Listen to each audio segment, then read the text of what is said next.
કોઈ પણ એક મિત્ર છે અહીંયા છે ટોચ ઉપર છે બેઠો છે બરાબર, અને એક મિત્ર છે અહીંયા ચડે છે બરાબર. આ જે મિત્ર ચડે છે ને એનું નામ શું છે તો કે યમન છે બરાબર. હવે છે ને આ જે ઉપર બેઠેલો મિત્ર છે ને એ નીચેના મિત્ર જે ચડે છે ને એને એમ કહે છે કે યમન સંભાળીને ચાલજે. ગુજરાતના તમામ ઉમેદવારોને જય ભારત ને જય ગુજરાત. સ્વાગત છે આપનું એક નવા વિડીયોની અંદર. આજે આપણે છે અહીંયા છંદની અંદર પાર્ટ 3માં છે પહોંચી ગયા છીએ બરાબર. આજે આપણે છે છંદની અંદર છે ડીપમાં માહિતી છે મેળવવાની છે. હવે અહીંયા આપણે જોઈએ તો આગળની જે કંઈ પહેલો વિડીયો હતો એ બેઝિક માહિતીનો હતો બરાબર. પછી તો કે આપણને બંધારણ ને એ બધું જોયું.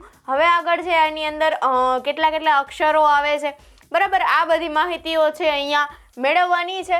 જોઈએ અહીંયા શું છે તો પહેલો જ આવે છે અક્ષરમેળ છંદ. અક્ષરમેળ છંદની અંદર આપણે અહીંયા જોવાનું છે અક્ષરમેળ છંદને ઓળખવા કાવ્યની પંક્તિના અક્ષરોની ગણતરી કરવી પડે છે. અક્ષરમેળ છંદ છે બરાબર. આને ઓળખવા માટે છે આપણે શું કરશું તો કે કાવ્યની જે કંઈ પંક્તિ છે આપણને આપેલી હોય બરાબર, આની જે આના જે કંઈ અક્ષરો આવે છે ને આ અક્ષરોની ગણતરી કરવી પડશે. હવે અહીંયા જોઈએ તો જેમાં લઘુ ગુરુનું સ્થાન પણ નિશ્ચિત હોય છે. હવે આ ગણતરી છે એટલી સહેલી પડશે. શા માટે તો કે એની અંદર લઘુ અક્ષર અને ગુરુ અક્ષર બંનેનું છે અહીંયા સ્થાન છે કેવું હશે તો કે નિશ્ચિત હશે, જેથી કરી આપણને ઓળખવું છે એ સહેલું પડશે. હવે અહીંયા જોઈએ તો શિખરીણી છંદ છે એની અંદર કેટલા અક્ષર હશે તો કે 17 અક્ષર હશે. હવે અહીંયા મંદાક્રાંતા જોઈએ તો 17 અક્ષર છે. પૃથ્વીની અંદર 17 છે. ત્યાર પછી હરિણી છે તો એની અંદર પણ 17 છે. હવે આ ચારને છે આપણે ભેગા છે યાદ રાખી શકીએ. શિખરીણી, મંદાક્રાંતા, પૃથ્વી અને હરિણી. આ ચારેની અંદર કેટલા અક્ષર આવશે તો કે 17 અક્ષર આવશે. આગળ હવે જોઈએ તો શાર્દુલ વિક્રીડિત છે એની અંદર છે 19 અક્ષર આવશે.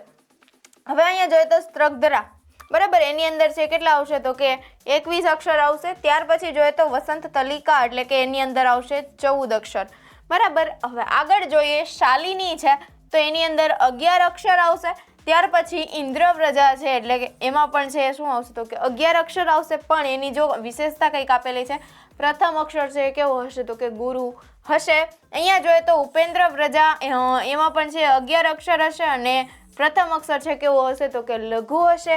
ત્યાર પછી અહીંયા આપણે જોઈએ તો ઇન્દ્રવ્રજા પ્લસ ઉપેન્દ્રવ્રજા એટલે શું થશે તો કે ઉપજાતિ થશે. એની અંદર પણ છે આપણને 11 અક્ષર છે જોવા મળશે. આ ચારેયને છે આપણે એક સાથે છે યાદ રાખી શકીએ. શાલિની, ઇન્દ્રવ્રજા, ઉપેન્દ્રવ્રજા અને ઉપજાતિ એની અંદર છે કેટલા અક્ષર આવશે તો કે 11 અક્ષર આવશે. આગળ જોઈએ તો મનહર છે બરાબર. એની અંદર આપણે જોઈએ તો 31 અક્ષર આવશે. ત્યાર પછી અનુષ્ટુપ છે એની અંદર છે આપણને 32 અક્ષર આવશે. આગળ હવે જોઈએ તો વંશસ્થ છંદ આવે છે તો એના છે 12 અક્ષર આવશે.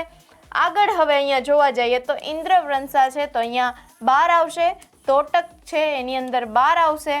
ત્યાર પછી જોઈએ તો દ્રુત વિલંબિત છે બરાબર. આની અંદર પણ છે કેટલા અક્ષર આવશે તો કે 12 અક્ષર આવશે. ત્યાર પછી ભુજંગી છે એની અંદર પણ 12 આવશે. હવે આપણે આ 4 અને એક અહીંયા 5 બરાબર. આ 4 એક આ 5 બરાબર. આ 5 ને છે એકી સાથે છે આપણે યાદ રાખી શકીએ. વંશસ્થ, ઇન્દ્રવંશા, તોટક, દ્વિત વિલંબિત, ભુજંગી બરાબર. આ 5 છે એની અંદર કેટલા અક્ષર આવશે તો કે 12 આવશે. અહીંયા જોઈએ તો માલિની છે એની અંદર છે કેટલા અક્ષર આવશે તો કે 15 અક્ષરો આવશે. આગળ હવે જોઈએ તો મસીહ પ્રૂ બરાબર એટલે કે 17 અક્ષરના મેં તમને છે કીધા હતા કે ચારે ચાર છે આપણે એકી સાથે છે યાદ રાખી શકીએ. ક્યાં ક્યાં છે તો કે મંદાક્રાંતા છે, શિખરીણી છે, હરિણી છે અને પૃથ્વી છે બરાબર. મ એટલે મંદાક્રાંતા, શી એટલે શિખરીણી, હ એટલે હરિણી, પ્રૂ એટલે પૃથ્વી બરાબર. આ ચારેની અંદર છે કેટલા અક્ષરો આવશે તો કે 17 અક્ષર આવશે. યાદ રાખજો. હવે અહીંયા આપણે જોવા જઈએ તો અહીંયા ગુરુ ક્યાં અક્ષર છે તો કે પહેલો, બીજો અને ત્રીજો બરાબર. આ અક્ષરો છે કેવા હશે તો કે ગુરુ હશે બરાબર. એવી જ રીતે શિખરીણીની અંદર આપણે જોવા જઈએ તો 4, 5 ને 6 ચોથો, પાંચમો ને છઠ્ઠો અક્ષર છે કેવો હશે તો કે ગુરુ હશે. હરિણીની અંદર જોઈએ તો 7, 8 ને 9 બરાબર. 7મો, 8મો અને 9મો અક્ષર છે કેવો હશે તો કે ગુરુ હશે. અને પૃથ્વીની અંદર જોઈએ તો વધેલા બધા હશે બરાબર. આગળ હવે અહીંયા જોઈએ તો બંધારણ આપેલું છે. મંદાક્રાંતાનું બંધારણ છે એ શું છે તો કે મભન તત ગાગા બરાબર, આ છે એનું બંધારણ છે. આગળ હવે શિખરણીનું જોઈએ તો યમન સભ લગા. બરાબર, આ છે આપણે બંધારણ છે કાલે જોયેલું છે. હવે આગળ હરિણીનું જોઈએ તો નશ મર સલગા. નસ મર સલગા. આગળ પૃથ્વીનું જોઈએ તો જસ જસ યલગા. બરાબર, આ છે પૃથ્વી છંદનું છે બંધારણ છે. આગળ હવે અહીંયા જોઈએ તો યતિ છે એ કઈ કઈ જગ્યાએ આવશે.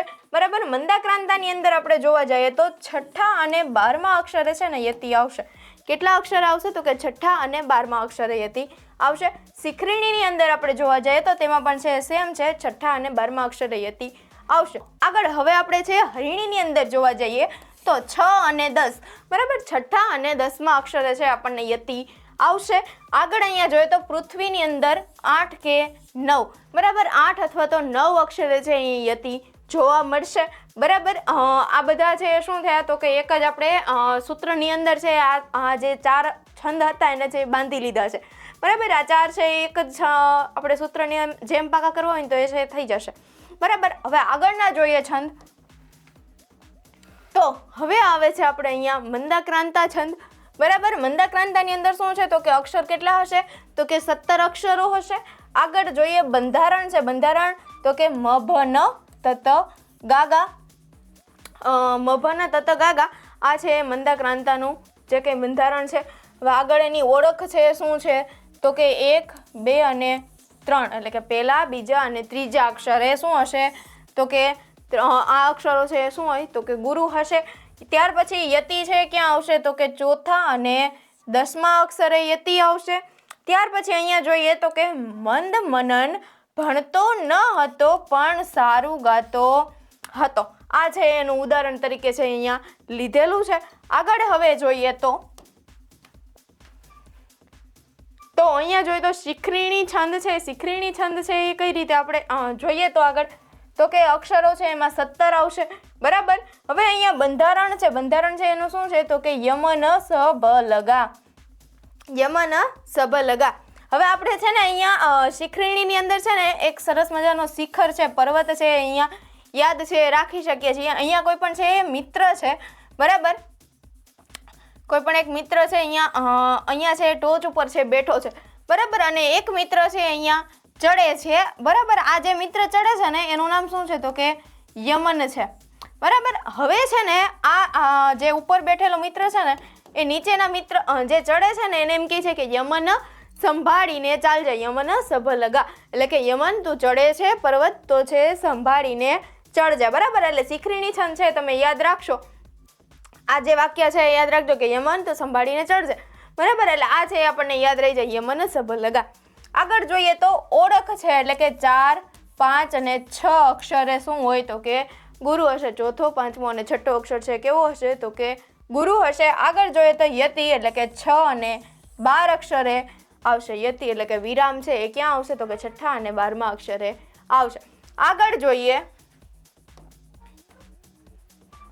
તો હવે અહીંયા આવે છે હરિણી છંદ. હરિણી છંદની અંદર જોઈએ તો 17 અક્ષરો આવશે. બરાબર, ત્યાર પછી બંધારણ છે તો શું છે તો કે નસમર સલગા. નસમર સલગા.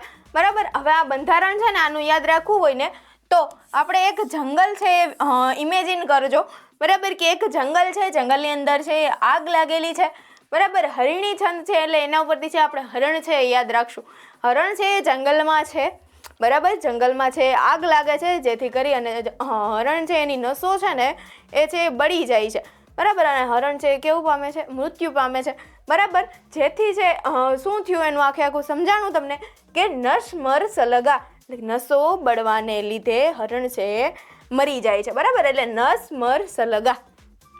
આગળ જોઈએ તો ઓળખ છે તો અહીંયા 7, 8 અને 9. બરાબર, એટલે 7મું, 8મું અને 9મું અક્ષર છે કેવો હશે તો કે ગુરુ હશે. આગળ જોઈએ તો યતિ છે અહીંયા હરિણી છંદની અંદર ક્યાં ક્યાં આવશે તો કે છઠ્ઠા અને 10મા અક્ષરે. બરાબર, આ બે જગ્યાએ છે અહીંયા હરિણી છંદની અંદર છે અહીંયા યતિ આવશે. આગળ જોઈએ તો પૃથ્વી છંદ આવે છે. ચોથો પ્રકાર છે. અક્ષરો છે એની અંદર 17 છે જોવા મળશે. બરાબર, બંધારણ એનું જોવા જઈએ તો જસ જસ ય લગા. બરાબર. જસ જસ ય લગા આ છે એનું શું છે તો કે બંધારણ છે. આગળ જોઈએ તો એની ઓળખ છે તો કે મંદાક્રાંતા છે, શિખરીણી છે, હરિણી છે.